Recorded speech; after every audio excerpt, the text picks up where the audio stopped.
what, here's a nice spot to fish from. We'll give this one a try right here. Just because of the way the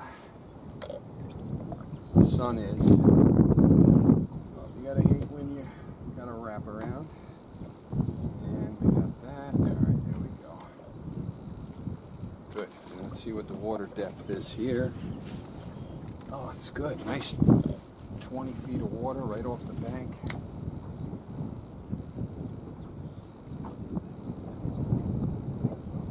The wind's blowing out a little bit faster here though. Oh, there's my first greenhead fly of the morning.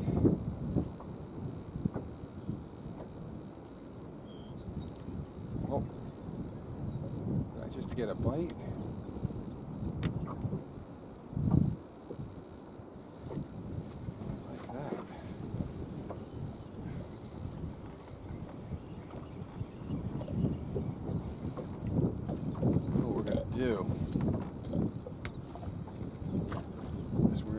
Back to that Sod Bank. Get a little closer there.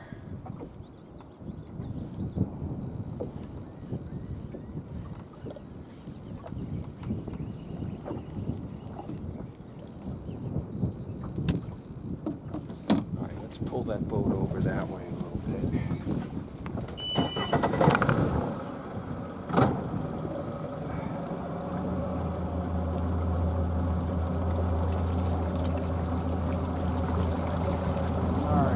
Sun is definitely warming the air up a little bit. It's chilly out this morning. Odd for the middle of July, it's only supposed to get up to 72 degrees today in Brigantine. The good thing is there's no humidity in the air.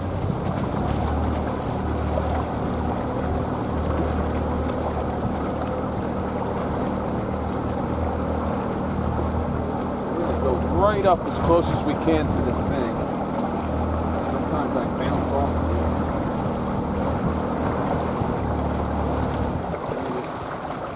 It's 20 feet of water right here next to this bank. And here now I'm about 13 feet of water deep. And now we're in 5 feet of water. So we'll back up a little bit. Back up.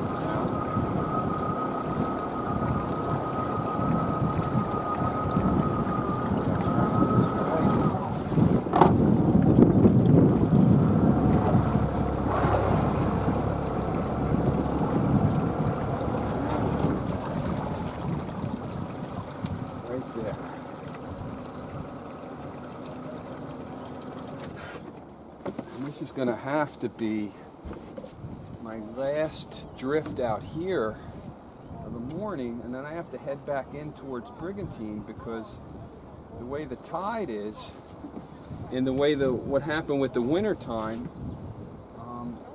it just made it, as tide goes out, I can't get back home without taking the long way, and I don't want to take the long way home. Isn't that a song? Take the long way home. Supertramp. There you go. All right. Let's see. Let's see if we get a little more of an angle there. Let's see what happens. Yeah. And the water depth here is 17 feet. So I'm going to let a little more line out.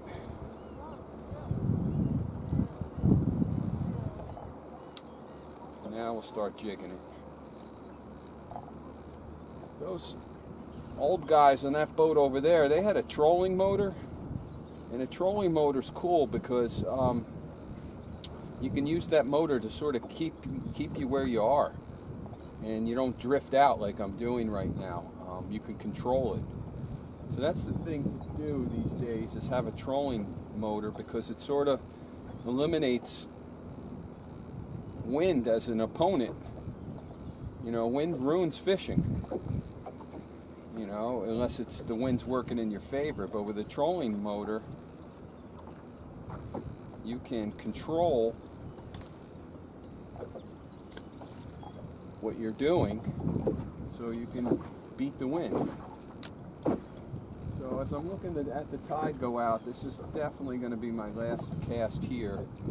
And then I got to get out of this channel before the water gets too low, or then it drops the area. It gets to below a foot and a half, and then I'm stuck on a sandbar, and I'm either waiting there for 6 hours for the tide to come in, or I'm calling sea tow.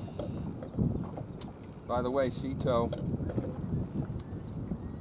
best boating thing that I probably pay for every year. I must use them at least 3 or 4 times a fishing season, because I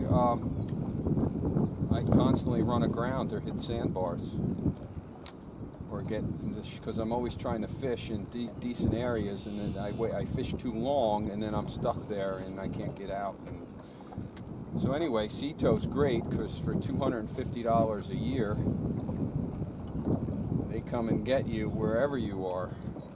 And a few weeks ago, we were out at night, and I was following my GPS, and I was really following it right to the letter. And the problem with GPS is that it can be off 10, 15 feet at any given time because of the satellites.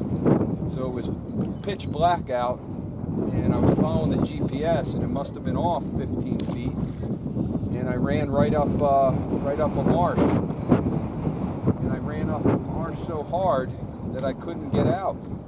I got out of the boat and tried to push, and it couldn't get the boat to move, so I called sea tow. They came out, got me off the marsh, and the